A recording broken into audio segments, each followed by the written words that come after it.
17 ноябрда жергиликтүү кеңештердин депутаттарын шайлайбыз. Учурда шаардык кеңештерге үгүт иштери кызуу башталды. Бирок бул шайлоодо талапкерлер, партиялар бийлик төбөлдөрүнөн бат албай, өз күчү менен, өз дараметтери менен катышат. Мурда президенттин же кайсы бир таасирдүү саясатчынын колдоосунда шайлоого катышып көнүп алгандардын шайы кетип, канткенде жеңишке жетебиз деп айласы кетип турган учур. Жергиликтүү кеңештерге шайлоо башталаардын алдында УКМК төрагасы Камчыбек Ташиев өзү түптөгөн Ата Журт партиясын оюндан чыгарды да шайлоолорго катышпайт деп так кесе айтты. Аны менен катар күч түзүмдөрүнө тапшырма берип, ар бир талапкердин тазалыгын текшертип жатат. Демек, депутат болуп, кылмышын жашырып жашай берем дегендердин заманы бүткөнү мен айтпасам да коомчулукка түшүнүктүү болуп калды окшойт. Үгүт иштери башталаардын алдында мамлекет башчысы Садыр Жапаров да жалпы кыргызстандыктарга кайрылуу жасап, калкты шайлоого активдүү катышууга чакырды. Ошондой эле президент талапкерлерди тандоодо адашып калбоого үгүттөп, алардын билимине, акылына баа берүүнү сунуштады. Жергиликтүү шайлоого жалпы 39 партия аттанды. Бул шайлоодо кайсы партиянын дымагы күчтүү болот, шайлоонун жыйынтыгы көрсөтөт. УКМКнын төрагасы Камчыбек Ташиев айтмакчы, мамлекеттеги тазалануу шайлоодон башталышы керек. Президент Садыр Жапаров, УКМК төрагасы Камчыбек Ташиев шайлоого аттанган талапкерлерге, партияларга эмнени катуу эскертти? Кесиптешим Асел Сыдыкова кенен токтолот. Ар бир кандидатты кылдат текшерип чыккыла. Ар бир кандидатты. Убаданы укмуштай берген, акчасы менен арбай тургандар 4 миллион 111 миңден ашып атат азыр. Шайлоо учурунда мыйзам бузуучулар орун алган болсо, кызматтан алабыз. Шайлоо малында кайсы бир талапкер мыйзам бузса, ал мыйзам чегинде катуу жазаланат. Мамлекетте башкаруудагы тазалануу шайлоолордон башталышы керек. Улуттук коопсуздук комитетинин төрагасы Камчыбек Ташиев Баткенде чек-арачылар менен жолугушуу учурунда шайлоого бараткан ар бир талапкерди кылдат текшерүүнү, күмөндүүлөрдү тизмеден чыгарууну тапшырды. Биз ушунчалык аракет кылып атабыз. Мамлекетти башкарган адамдар, мамлекетте шайланган адамдар, депутаттар таза болсун, элге мамлекетке кызмат кылсын деп аракет кылып атабыз. Өзүңүздөр көп болдуңуздар, көрдүңүздөр. Керек болсо жергиликтүү депутаттардан баштап парламенттин депутаттарына чейин таза эмес, артында калыбыры бар, криминалга аралашкан, коррупцияга аралашкан, мыйзам бузуулукка аралашкан адамдардын баарын тазалаганга аракет кылдык. Парламенттин өзүнөн эле көптөгөн депутаттарды ушундай туура эмес шайланып калгандыгын мамилесин бардыгын ордуна келтирдик. Азыркы кандидаттар азыртадан кандидат болгондон баштап ойлош керек. Азыркы шайлоого барып аткан партиялардын арасында ар бир кандидатты кылдат текшерип чыккыла. Ар бир кандидатты. Эгерде ошол кандидаттар криминалга тиешеси болсо, уюшкан кылмыштуулукка тиешеси болсо, коррупцияга тиешеси болсо, же ошолордун тууган уруктары болсо дагы биз тизмеден чыгарышыбыз керек. Ошондо гана тазаланабыз. Ак ниеттүү мамлекетке берилгендик менен кызмат кылам деген адамдарды гана шайлашыбыз керек. Биздин оюбуз, тилегибиз ушул.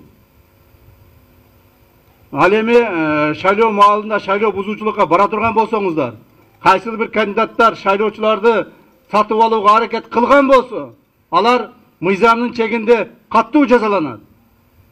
Жөн эле кандидаттыгын алдырып коюш эмес, мыйзам чегинде бардык көрсөтүлгөн жазаларды алышат. Биз ушундан башташыбыз керек.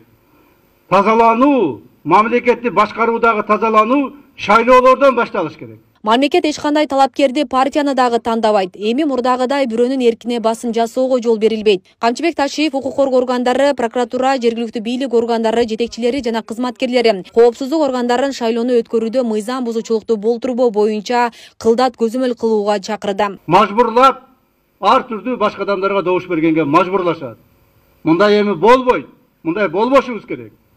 Себеби ушунун бардыгын дагы бир жолу кайталап коеюн, биз башыбыздан өткөздүк. Ошо малдарда эмне болду? Ошентип кыйнап, кыстап жүрүп, добуш бердитип шайлаган партиялар каякта калды? Ошол депутаттар каякта калды? Ошол бийлик каякта калды? Ошондуктан урматтуу президентибиз алдыбызга ушундай тапшырманы койду. Биз ушул тапшырманы аткарышыбыз керек. Айрыкча укук коргоо орган жетекчилери, коопсуздук орган жетекчилери, прокуратура орган жетекчилери, кызматкерлери, жергиликтүү бийлик орган жетекчилери жана кызматкерлери ушул маселеге катуу көңүл буруңуздар. Катуу көңүл буруңуздар. Ошондо гана биз тазалануу болот. Учурда өлкөнүн бардык аймактарында жергиликтүү кеңештеринин депутаттарына шайлоо өткөрүү боюнча тиешелүү кызматтардан атайын штаб түзүлгөн. Тапшырмалар коюлуп, даярдыктар кызуу. Бул учурда жергиликтүү бийлик шайлоодо материалдык техникалык базасын камсыз кылуу боюнча иштерди аткарып, шайлоонун тандоо туруна аралашууга укугу жок. Жалал Абад облусту шаар мэриясы эгер мамлекеттик муниципалдык кызматкерлер шайлоо өнөктүгүнө катыша турган болсо, жумуш ордунан четтетүү талап коюлганын белгилешти. Бул боюнча биз тапшырмаларды алганбыз. Жергиликтүү бийлик мурдагыдай эч кандай бир депутатка жосо да бир партияга иштебейт. Мен муну кесел айтып коеюн, себеби жогору жактан дагы ушундай тапшырмалар берилди да. Мен өткөнкү жумада экинчи күнү аппаратын өткөрдүм. Ушул боюнча бардык мекеме ишкананын жетекчилерге протоколдук тапшырмалар берилди. Кимде ким бирөөнүн штабына барып, жосо бир депутат кандидаттын колдоп, ошо менен жүргөн болсо, кызматтан алабыз. Мен ойлойм, андай мыйзам бузууларга Жалал Абад шаарында болбойт. Себеби бардык жетекчилерге айтылды, тапшырмалар берилди. Бүгүнкү күндө азыр область республикалык штаб өтүп атат азыркы учурда. Ал жерден дагы тиешелүү тапшырмаларды алып, дагы биз областтык штабты өзүбүз өткөрүп, тиешелүү жетекчилерге тапшырмалар беребиз. Эми бизге негизинен жергиликтүү бийликке ошол материалдык техникалык базасына жана ошолорду камсыз кылуу боюнча тапшырма коюлат. Баягы выборный процесстерге шайлоо өнөктүгүнө биз аралашканга мүмкүнчүлүк жок бизде. Ал ортодо президент Садыр Жапаров 17 ноябрда өтө турган жергиликтүү кеңештердин депутаттарын шайлоо алдында кыргызстандыктарга кайрылуу жасады. Мамлекет башчы бул жолку шайлоо өтө маанилүү иш-чара экенин баса белгиледи. Деги эле кандай гана шайлоо болбосун элибиздин жана өлкөбүздүн 5 жылдык тагдырына түздөн-түз таасир этет. Ошондой эле талапкерлер өз кызыкчылыгына эмес, аймактын өнүгүшүнө салым кошкон инсандар келиши керек деген кошумчалады. Талапкерлердин ичинен татыктуусун тандоо да оңой иш эмес. Талапкерлердин арасында кызыл тилин жанган, убаданы укмуштай берген, акчасы менен арбай тургандар, бирок аймактын, шаардын жүгүн тартууга акылы, билими, тажрыйбасы жетпегендер дагы жок эмес. Ушундай депутаттарды шайлап алып, анан 5 жыл бою өкүнүп калбаңыздар. Мектеп, бала бакча, жолдорду жана башка бардык социалдык объектилерди мына мамлекет куруп беребиз. Эч бир талапкер же депутат өз чөнтөгүнөн жасай албайт. Депутаттар жергиликтүү аймактардын же шаарлардын элден чогулган бюджетин бекитип беришет жана кандайдыр бир маселелерде макулдугун берет же баш тартат. Бийликке айрымдар сын пикирлерди айтып келишет. Албетте ал сындар конструктивдүү болсо жакшы, пайдасы гана тиет. Бирок бийликке курулай доoma тартып, элге болсо асмандагы айды алып берем дегендер да бар. Иш жүзүнө келгенде кандай экенин көрүп эле жүрөбүз. Жерлерде өз уул кыздарыңардан талапкерлердин дараметин жакшы билесиздер. Кол ийрисине тартат болбой, татыктууларын шайлаңыздар. Муну менен кошо мамлекет башчы шайлоого киришип, кайсы бир талапкерди сүрөй турган мамлекеттик кызматкер болсо катуу жазалана тургандыгын да эскертти. Мен ушул жерден баса белгилеп айтып коеюн. Шайлоо өнөктүгүнө бийлик кийлигишпейт. Бийлик шайлоого да башкасына да кийлигишкен мезгил, кайсы бир талапкерлерди сүрөмөлөп, кайсы бирин өгөйлөгөн заман артта калды. Кимде ким шайлоого киришип, кайсы бир талапкерди сүрөмөлөгөн мамлекеттик кызматкер аныкталып калса, анда катуу жазага тартылышат. Биз укуктук талаадагы мамлекетте жашап жатабыз. Ошону унутпаңыздар. Баары мыйзам чегинде болушуна шарт түзүп беребиз. Калың элдин тандоосунан татыктуу өткөн, таза шайланып келген депутат гана элге кызмат кылышы керек. Мындан башкача болушу мүмкүн эмес, болбойт дагы. Маалым болгондой 17 ноябрда шайланып келген жергиликтүү кеңештердин депутаттары алдыда боло турган элдик курултайдын жерлерден келе турган делегаттарын шайлашат. Демек, аймактагылардын көйгөйлөрүн курултайга алып чыгууда жергиликтүү кеңештеги депутаттардын ролу маанилүү болот. Садыр Ожоевич өзү абдан катуу талаптарды коюп атат. Таза шайлоо болсун. таза шайлоого баарыбыз аралашалы, баарыбыз өзүбүздүн салымыбызды кошолу. Аралашканда баарыбыз таза талапкерлерге добуш берели деп сунуштарды берип атат. Шайлоонун тазалыгы бул эртеңдин келечеги деп эсептейм. Ошол үчүн биз баарыбыз бир муштумдай болуп, ошол жакшы татынакай талапкерлерди шайлашыбыз керек да. Андан тышкары ар бир талапкерлерди урматтуу Камчыбек Кыдыршаевич да айтып кетти, УКМКнын төрагасы.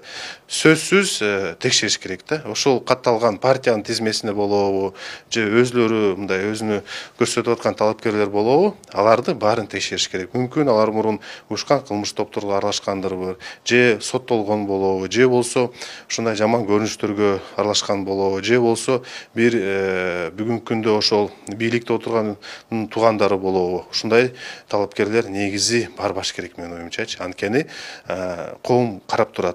Бул жолу шайлоодо жаңы эреже талаптар менен тараптардын меморандуму да кабыл алынган. Ошондой эле талапкерлер арасында гендердик нормалар сакталып, жергиликтүү кеңештин депутаттыгына аялдар активдүү катышып жатканын БШК тарабынан белгиленди. Биз ушул шайлоону уюштурууда максималдуу түрдө мурдагы колдонулган жана округдардын жана участкалардын схемаларын калтырдык, максималдуу түрдө мүмкүн болгон жерлерде. Шайлоочулардын тизмеси боюнча дагы иш жүргүзүлдү. Жалпысынан шайлоочулардын тизмеси 4 миллион 111 миңден ашып атат азыр. Мурдага караганда 400 миңге көбөйдү шайлоочулардын саны.